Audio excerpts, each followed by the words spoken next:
rewrote Search for Squarepants into a nuclear dystopian nightmare. There's a dark ritual everyone must pass in the Bikini Bottom.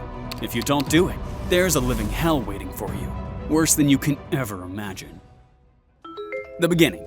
The movie opens on a long, lingering shot of Bikini Atol.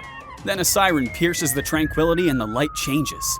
A sudden, blinding flash fills the horizon. The man jumps up in shock and shields his eyes against the intense blast. For a fraction of a second, the island is washed in white. The light dies down, and then we see the island on fire as a mushroom cloud towers upwards. The ocean recoils violently as the blast wave travels over the water. The air seems to tear itself apart as a strange glow sinks down into the water. The screen fades to black. The ride. It's 72 years later. The inhabitants of Bikini Bottom are standing in line for a roller coaster ride. It twists and turns and loops through the city before plunging into a reinforced tunnel beneath the sand floor. Every few minutes, a train roars past, packed with screaming riders. In Bikini Bottom, riding the coaster isn't just fun, it's a rite of passage. Kids line up with their parents, and employers watch casually from the sidelines. But it's much more than that. SpongeBob finally reaches the front of the line. SpongeBob is scared. He's not ready for life or responsibility, and the ride looks terrifying, but it's about time he had to go. Squidward's been on before. Patrick hasn't, and he's excited. SpongeBob feels brave for a second and climbs into the car. He asks Patrick why they have to do this. Patrick tells him it's all about proving you're brave, that if you don't, everyone will laugh at you. And anyway, you know what happens if you don't. SpongeBob does know, or at least he knows the rumors. Most people think everyone rides the roller coaster eventually, but there are all those stories about the people who go missing, people who run away and then just disappear. Some people even say the screams you hear when the ride goes past aren't the people having fun, but the terrified shrieking of the people who vanished after refusing to go on the ride. But SpongeBob knows it can't be true. After all, no one has ever not ridden the roller coaster, right? From the platform, they can see the roller coaster. It stretches up way above them, and everyone waiting has their eyes drawn to the huge loop at the top. Everyone except SpongeBob, that is. Still nervous, he's looking down at his feet. Looking up would terrify him. Then, he sees something through the reinforced glass beneath his feet. Far below the tracks, past layers of concrete and sand, something glows. Maybe light, or maybe energy. But whatever it is, it feels strange, restless. There's also a sound, almost like the sound of despair, like something crying out to him. SpongeBob can't stop looking at it. He could swear that something's looking back and saying his name. He drifts away before Patrick's voice drags him out of it. Look at this thing. It's like a giant metal snake that swallowed a whole bunch of screaming people. I wonder if it has any snacks. The glowing, whatever it is, and Patrick's snake comment frightens the hell out of SpongeBob even more. Overcome by terror, he runs off the platform screaming, hands over his head. The crowd laughs, and someone shouts, "It's not even dangerous!" before tripping and falling headfirst into one of the cars. Later, SpongeBob tries to laugh it off with Patrick.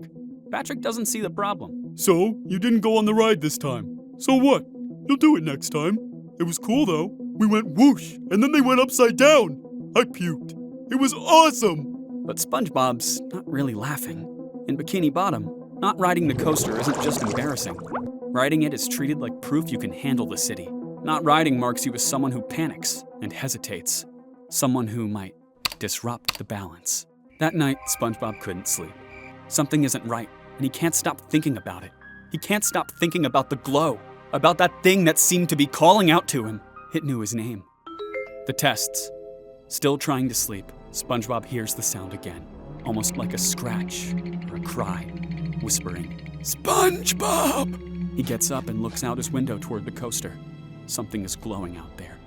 How come he's never seen it before? Again, he hears the soft wailing. This time it says more. "SpongeBob, help us!" He feels an irresistible urge to go to the coaster, so he sets off through the night. When he reaches the platform, he finds a door underneath that must lead to where he saw that glow. It's unlocked, so he sneaks through and into a maintenance tunnel seemingly leading to a chamber beneath the coaster's central loop. The warning signs are old, half erased, as if no one's been there for years, maybe even decades. He pushes a door open and enters a weird, dark, long room. He can just about see an open door on the opposite wall. He can hear a low alarm pulsing steadily. Not loud enough to hurt, just loud enough to be impossible to ignore. Every time it does, there's a flash of light. The door slams behind him, and the sound gets louder and louder. It feels like a countdown, like something really bad is going to happen real soon. Then there's a voice, a little like the screaming voice, but more precise. It's counting down numbers, each one louder than the last. 10, 9, 8!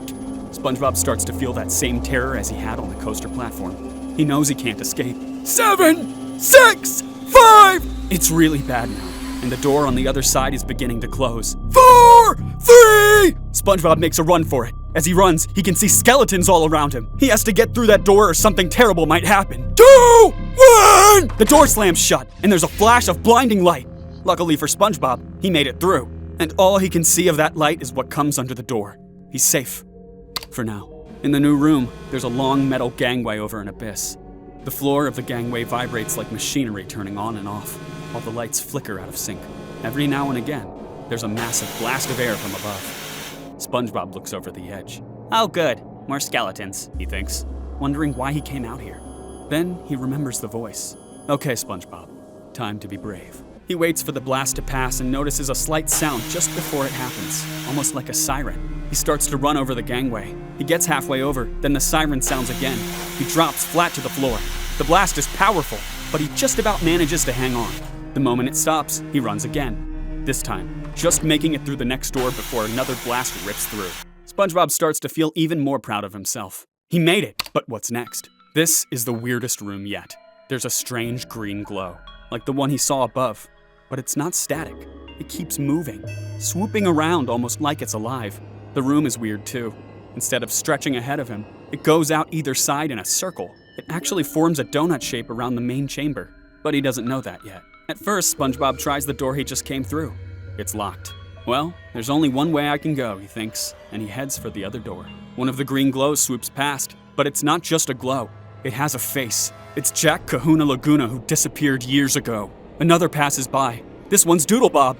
He always wondered what happened to him. Then two more. It's Mermaid Man and Barnacle Boy, and then Squilliam Fancy Son. It all makes sense. These guys just disappeared. Surely they must have ridden the roller coaster, didn't they? Then there's one more. This one stops. SpongeBob recognizes him. Stanley? Is that you? Asks SpongeBob. Yes, says his cousin. It is. So, you're the one who called out to me? Yes, I didn't want to. He made me. Who? Realizing straight away that he doesn't really want to know the answer. Is he? Stanley looks over at the door. SpongeBob starts walking toward it. You don't want to go through there. None of us do. Stay here with us. What happens if I do that? Oh, the radiation will get to you, and you'll become one of us. SpongeBob doesn't like that idea. We can make you like us. Then, he and all the green ghosts' faces become monstrous. They fly towards SpongeBob, surrounding him, all making the same screams people hear when the roller coaster comes past. SpongeBob runs in a panic toward the door as more and more radiation ghosts surround him. SpongeBob, fighting them off, manages to grab the handle of the last door, yank it open, and pull himself through. They can't follow. SpongeBob sits. He's so scared, but he readies. If he hadn't been scared, he might not have made it. Maybe being brave isn't all it's cracked up to be. The truth. Back in Bikini Bottom, Mr. Krabs is missing a fry cook, and he's annoyed. He's been all over Bikini Bottom, but there's no sign of SpongeBob. He spots Patrick and rushes over. Arg, where's that SpongeBob? He's late again! Didn't show his yellow face this morning! Someone find me a fry cook, or I'll dock his pay! Patrick says he hasn't seen him since yesterday, when he was feeling embarrassed about the stupid roller coaster. Mr. Krabs asks what happened, and Patrick tells him. Mr. Krabs asks, Just before he ran off, he didn't look down by any chance and come over all weird, did he? Patrick says he did. Mr. Krabs fears the worst. Back in the chamber, SpongeBob is looking around. In the middle, there's what looks like an old boat with a massive horn on top. Hello? He shouts. Pretty soon after, he wishes he didn't. The temperature drops to an icy chill, and a green glow appears from inside the boat and begins to float up. It's the Flying Dutchman. He sees SpongeBob, who backs against the wall in terror. Then he says something that makes SpongeBob's jaw drop to the floor, literally. Ah, me lad, I've never seen your like before. You're a brave one. Brave? SpongeBob answers. That's not how he sees it. Yeah, brave. This was all a test to prove you're brave and ready for something greater. You just need to blow that horn to get your prize. SpongeBob looks at the horn and the Flying Dutchman. It's strange, but then he does live in Bikini Bottom. Nearly no one gets in here. So, I'm the first? He feels a little pride, but he's still scared. No, not the first. There was one other. Who? Me. It's the voice of Mr. Krabs, who's suddenly standing behind him. He looks past SpongeBob straight at the Flying Dutchman. You didn't tell him. Krabs says quietly. The Flying Dutchman's smile tightens. You made the lad think this was all about courage, didn't you? Just like the time you tried to pull the wool over me own eyes. The Dutchman exhales. It's easier that way! SpongeBob's smile fades, and he asks what Mr. Krabs is talking about. Mr. Krabs, still looking at the Flying Dutchman, says, Tell him. So he does. The Flying Dutchman tells SpongeBob that long before Bikini Bottom existed, the atoll above was used for nuclear testing. He was out fishing the day they tested the H-bomb. All he remembers was white light, heat, and then he woke up down here, glowing all green. The blasts destabilized the seabed and created a persistent energy field that never fully dissipated. It's why the creatures of Bikini Bottom are the way they are. It's why when SpongeBob and his friends left Bikini Bottom that time, they never found anything else like them. They're the product of nuclear fallout. Twisted mutations caused by massive amounts of radiation falling to the bottom of the Bikini Atoll. The worst blast had a name, The Flying Dutchman says quietly. Castle Bravo. That's the one that took me. And that's when the sea stopped being a place and became a problem that had to be managed. Bikini Bottom was built around that problem. He doesn't know who or what made it like this or why. That's a mystery for a future film. But without it, Bikini Bottom will explode outward from the released pressure, and the poison that made it what it is will spread throughout the ocean. The system keeping the city alive has 3 parts. First is the roller coaster, built from the twisted wreckage of the Flying Dutchman's ship. He needed something to keep the energy trapped, and the only thing that stops the horror of nuclear bombs is fear. So he built the ride to make people terrified, using that energy to redirect and trap the blast. Then there's him, a living regulator, something conscious that's capable of absorbing the instability without breaking. Finally, he needed somewhere to dump that energy. He realized that once he was full, he could pump it into other people, and they'd become like him. Ghostly, living, dead batteries. But he's tired. He's finding it harder to control the energy, so he needs someone to take over. He'd just about lost hope, and then SpongeBob appeared. He heard about him from his cousin. He was special. All he needed was for him to look down, and he did. The choice. Krabs admits he's always known. 30 years ago, the Flying Dutchman tried the same thing with him, but he worked it out and got away. But he knew if he said anything, people would look. They'd check what was happening, and everything would collapse. The Flying Dutchman still wants out, and someone has to take his place. To do that, someone has to blow the horn. He begs SpongeBob to help him, telling him it's his chance to save the world, while Mr. Krabs argues, calling it a trap. SpongeBob thinks about freezing on the ride and being told he wasn't brave enough. He thinks about how scared he was in each room.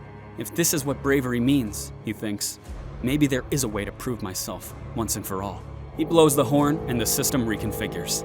The Flying Dutchman is freed from the loop and disappears with a chilling laugh. SpongeBob feels the pressure immediately. The hum beneath the city, the constant flow of nuclear energy are all flowing into him. It's overwhelming and he can't take it. With every rumble of a roller coaster car overhead, it gets worse. He drops to his knees and weeps. But something strange is happening. He's not just turning green. He's starting to expand. He is, after all, a sponge. Mr. Krabs rushes over. He tells him that after escaping, he started to study, and his studies tell him that there might be a way out of it. If SpongeBob rides the roller coaster for long enough, it'll cause a feedback loop and release him and the other ghosts from the trap. But they have to do it before he's expanded as far as he can, or the pressure will be too great, and it will just tear him apart. The final ride. Mr. Krabs helps SpongeBob outside and onto the coaster. News has got round that SpongeBob's trying again, and a crowd gathers, including his friends. Patrick can see he looks, well, different. He doesn't remember him being that green, or fat, or glowing that much. Patrick assumes SpongeBob just has a new diet and lets it pass.